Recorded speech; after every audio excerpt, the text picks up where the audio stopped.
So Manchester United have just lost 2-1 to Fulham at home, of course, at Old Trafford. And I think the most concerning thing is, I think it was the right result. I think Fulham thoroughly deserved to win this game. And of course, as a result, people look for someone to blame. Was Erik ten Hag to blame? Was he tactically set up awfully? Were the players to blame? Did they let the manager down?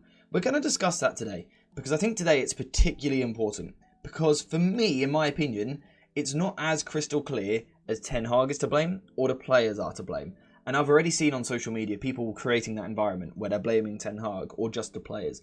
I really think this is a 50-50. So what I want to do today is tactically break this down, but also talk about individual players as well. I think that's very important. So let's get straight into it. And we're going to start off with a focus on Manchester United in possession. And then later we'll cover the out of possession stuff, the defensive stuff. So in the possession, what were Manchester United looking to do? What were the good things and what were the bad things? Well, Fulham pressed but without a great intensity, so there were situations where United could move the ball from the back. Having done this, United would then often set up with a back three. Victor Lindelof from left back would tuck into a left-sided centre-back position, Harry Maguire would move to the middle centre-back, and Rafael Varane would move to the right-hand side of the back three. Diogo Dalot from right-back is then often going to invert next to Casemiro. Now, sometimes it was Dalot here. Kobbie Mainoo could also rotate as well, something we see a lot under Ten Hag. But that sort of was the structure going on. Kobbie Mainoo is now further forward, Bruno Fernandes in this space here, Garnacho on the left wing today, Forson on the right wing, and Marcus Rashford up front. Now on paper, I don't mind this shape. I don't mind it at all. You know, we've got a back three, we've got a double pivot, meaning we've got, you know, enough players to overload the first phase. Tactically, that's good. We've got 2 players in the second phase. Tactically, that's good. We've also got players in midfield who aren't pushed up too high, so tactically, that's good. We've got width provided by 2 wingers. That's good. And we've also got enough players where when we get forward, we can attack with 5 men and overload the Fulham defence. So, on paper, I don't mind the shape too much at all. However, what I felt we saw here was now a massive issue with the personnel. Now, the first issue would be simply for the first 30 minutes of the game, perhaps, United didn't wake up. Now, perhaps it's a little bit cliche. United just didn't get going. They didn't get out of first gear. So that's the first problem. United started this game incredibly slow. Old Trafford kind of goes into a lull because of it, as you'd expect. And Fulham are confident. Fulham are confident because Manchester United have started slowly. We can go get them. So that's one issue. The next issue, though, is personnel. We have to look at individuals. We have to look at profiles. So in my opinion, the shape's quite good. I quite like the shape. We see a lot of top sides do this. But what we've got to look at is the players in these positions. For example, let's look at that back three. Which of these defenders in the back three are actually really good at progressing the ball forward with line breakers? Harry Maguire? Yes, we can see it in his pass map from half-time. Very good at moving the ball forward in those areas. But if we look at the other two, Lindelof, Varane, they're okay, but they're not great. They're not elite. So that's one problem for United. The next problem is that now we move into midfield. Casemiro, a good player, and I don't think he had a bad game at all. Hopefully he's alright with that concussion situation. But again, he's not a bad player, but is he an elite player at getting on the ball in these areas and breaking lines and dictating the tempo of a game? Probably not. So now we combine this with Fulham in a good defensive shape. A 4-4-2, looking like at times a 4-2-2. How do we progress the ball through the middle? Simply put, we don't. We can see it. United's most progressive player in this game with passes was Harry Maguire. But we can see that Rafael Varane and Lindelof are a bit of a fall-off away from that. Lindelof's got the issue that he is right-footed. So as he steps forward down this side of the pitch, he's then forced to come back onto his right. Not ideal. Not ideal at all. And then we've also got Rafael Varane, who, as we've seen already, doesn't excel at progressing the ball forward. So this is the first tactical, but also personnel issue for United. Simply put, they couldn't move the ball forward through the lines, through the middle of the pitch. And this is one of the reasons why it turned into a direct vertical game at times. Because Fulham would squeeze the back line quite high. As you'd expect them to do, they're sort of in this mid-block approach. And United are struggling to play passes into Casemiro, into Dalot, into Fernandes, into Mainoo, whoever it may be. United are struggling to move the ball in these areas.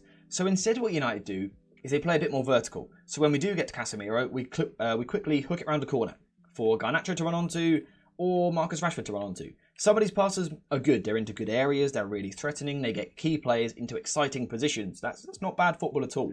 But if you do it over 90 minutes or even just 60 minutes, what you do end up with is a game where you're not controlling possession.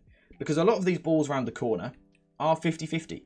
Now, I actually think Casemiro had quite a good game with his passing. His pass completion numbers were good. I think he played well. But, in general, the long-term future of the side, you are hooking a lot of balls into these positions, and they're 50-50 passes. You're not controlling a game. You're not asserting your dominance on the game. You're not taking the ball away from Fulham and looking to slowly break them down. So that is one problem. In the middle of the pitch, United don't feel that they can slowly progress the ball because they don't have the personnel in these deeper areas, which is fair enough. We've got a lot of injuries. This happens. But because of that, to progress the ball centrally, we have to be quite vertical, quite direct, which leads to transition in football. Fulham are very good at that. The other issue, though, is our wide dynamic. Now, what we can see in this cluster pass map here is that most of United's passers were therefore forced to play out wide. Now, that's not a bad thing either. You can use wide dynamics to hurt sides. It's kind of a typical thing associated with Manchester United as a football club. But once again, we now have to look at the personnel in these situations. And we'll start with the right-hand side. Forson and Dalot looking to move the ball forward down the right. Now, Forson, first of all, is an incredibly young player, an inexperienced player, who, he's not a great winger. He's not an elite-level winger. Who knows, he might be in a few years. But right now, he isn't. This is his first start, so he's inexperienced. And this is also, of course, a completely new right-side dynamic. Dalot and Forson playing together, they don't understand each other's game. So that's one problem. We've got a winger who perhaps currently lacks the ability to toast his fullback, and Robinson's a good defender, but also, he doesn't really have the understanding with Dalot to make things happen down this side of the pitch. So that's an issue. Now we go to the other side of the pitch. We've got Garnacho and Lindelof. Again, it's just not an ideal attacking dynamic. Garnacho's playing on a different side of the pitch to where he's been playing recently, and Lindelof, of course, is not someone who's going to get forward and support you in the final third. For me, this was the issue with Manchester United in possession. There was just a complete lack of ability to progress the ball. People are criticising Marcus Rashford. He had so few touches in this game. So few touches in this game. And it's because of a lack of technically, the right fitting profiles and footballers in these positions. Again, the shape isn't too bad, but the players just don't fit those areas. We haven't got our wide dynamics. We're struggling to progress the ball centrally. Therefore, we go quite direct, and that's the only way we can really progress the ball forward. And that's why Eriksen coming on made such a difference, because he can progress the ball from deep. He made a difference. However, for the large theme of the game, we saw a lot of direct play because we couldn't keep it short. So I understand why we done it. But the problem is when you play quite direct a lot is you lose the ball a lot. And that exposes our out of possession issues. So before we continue into the video, a quick shout out to today's video sponsor, jerseyfifa.com, the home of all of the greatest football kits. Whether that be the new latest releases or the old classic ones like this, Jersey FIFA has something for everyone, and now you can check it out yourself using the link in the description down below. And also make sure to use code JerseyFIFA for 10% off when you order. So, let's focus on the out of possession side. What went wrong there? Well, to be honest, again, structurally, I don't mind the idea. The execution is poor, but I don't mind the idea.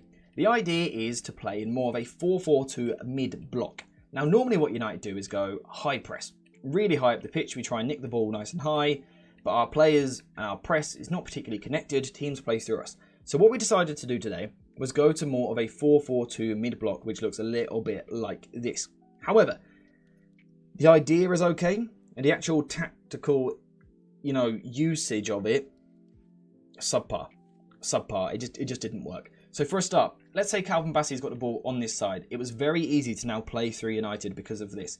First of all, as he steps forward, that is the cue for Marcus Rashford to jump out of the mid-block. Right, he's now got to go and apply pressure to the ball. But the issue is, Rashford isn't that intense, and he deserves criticism for this. He isn't that intense out of possession, so he doesn't go and win the ball in these areas. So as he slowly wanders forward, Bassey has all the time in the world to now go to Tosin Adarabioyo on the right side of the defence. Now from here, Fernandes, who is our other player in the front too, sees this as his mental cue to now jump forward. Like this, towards Tosin Adarabioyo to put pressure on the ball.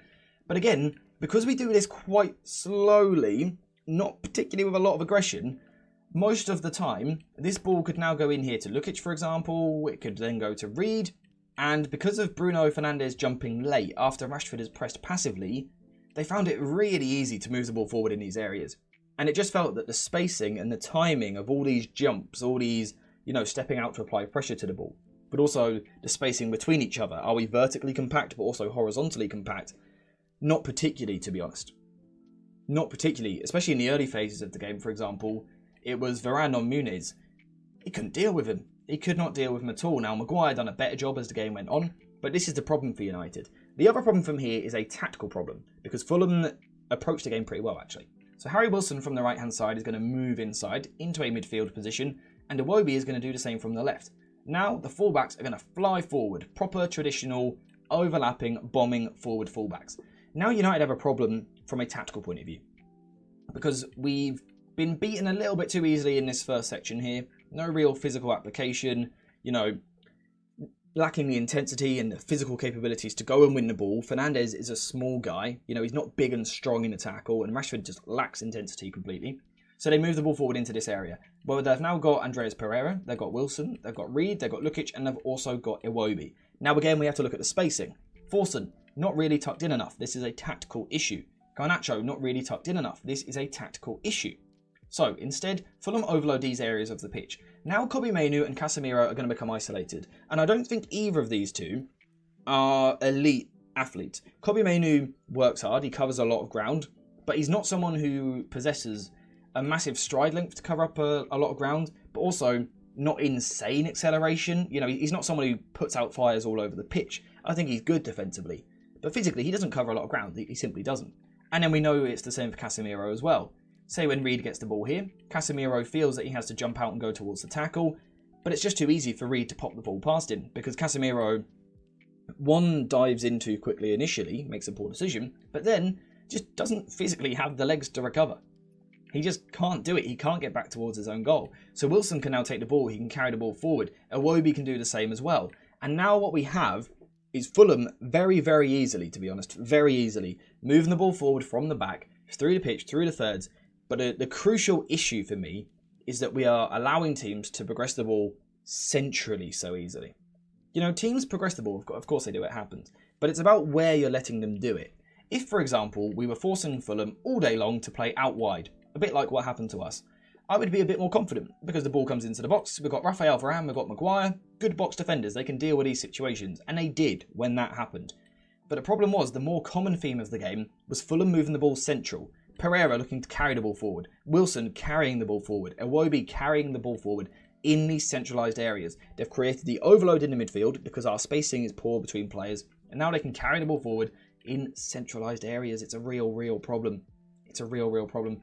They carry the ball in these areas, and as a result, throughout the game, they just kept coming at us.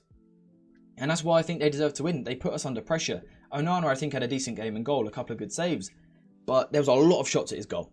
A lot of shots in this goal, as you can see in the stats. Again, a lot of shots at Onana. Now, we can talk about, their low-value chances. They're shooting from range. They're not high XG. We don't expect them to score, so we're defending well. But when you play in the Premier League, it doesn't matter about where they're shooting from. If you are giving the opposition 20-odd shots a game, some of them are going to go in. Some of them are going to go in. Something has to change from a defensive point of view. Again, the in-possession stuff, I don't know. I think it was more to do with personnel and things like that. Players injured, missing technical players, forced to play Lindelof left back, Forson right wing, things like that. So I'm a bit more okay with Ten Hag on that front. But out of possession, it is far too easy. It is far too easy to move through our side. It's so easy to move past our front two, who are passive and time their jumps poorly. Then in midfield, they create the overload because our spacing is wrong. And then in terms of profile, we don't have the players to cover the ground in these areas. And then they're at our back four. And when you invite teams to attack our back four time and time again, they're going to create chances. They're going to have shots at goal. They're going to win set pieces. My voice went a little bit there. They're going to create chances. They're going to score goals. And for me, that is what happened in this game. And for me, that is why Manchester United lost this game 2-1 and deserved to lose. So again, to go back to that point at the start of the video, who's to blame? Everyone. Honestly, just everyone involved. Because Erik Ten Hag tactically, out of possession, it's wrong. It's the right idea, but it's being executed really poorly by Ten Hag. I like the concept, but it just doesn't work. Didn't work at all. But also the players. Because physically, they were very poor. And I guess they can't help that. But they're the players on the pitch. Casemiro physically can't cope. Rashford isn't good enough defensively. Bruno Fernandes works hard. Works really hard. But actually, physically, when he goes into big duels, we just get a little bit overpowered. We've then got Harry Maguire, who's a little bit slow. We've got Varane, who doesn't want to be a front foot defender. We've got a lot of physical issues there. a lot of issues. And then in possession, I don't mind the setup. So I'm okay with Ten Hag on that front. But the players, it was poor. It was really sloppy. First 30 minutes, we've seen Dalot just randomly put the ball out for a throw. Varane misses touch. Casemiro put one out. Lindelof put one out. It's just poor. It's just poor. And it's where I feel sorry for the squad a little bit. Because a lot of issues. A lot of players out injured and things like that. So we're putting, what's the saying, square pegs in round holes. Lindelof at left back really personifies that. But it created a problem. And United have got to find a way to address it. That's the thing coming from this game. United were poor. We could have nicked a result at the end there, and I thought we were going to go on to win once Maguire had scored.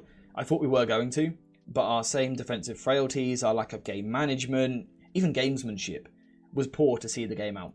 So that's disappointing. But the thing I take from this game moving forward is that we've got a problem, because this is what we're stuck with at the moment. We don't have any new midfielders who we can just bring into the side and they fix things. We don't have a load of athletes we can bring into the side, or a load of technically gifted players. We don't have it. We don't have a left back we can really fall upon right now.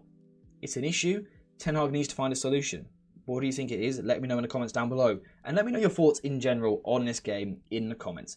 What did you think of it? Tactically, again, certain concepts were okay, but it wasn't executed very well. And I think the players had a poor day. I think they had a poor day. Is that acceptable? Let me know what you think in the comments. What has to change? Again, let me know what you think. But apart from that, we are finished for today. So thank you guys for watching. I hope you have enjoyed the video, even if you didn't enjoy the match. And as always, I'll see you in the next one.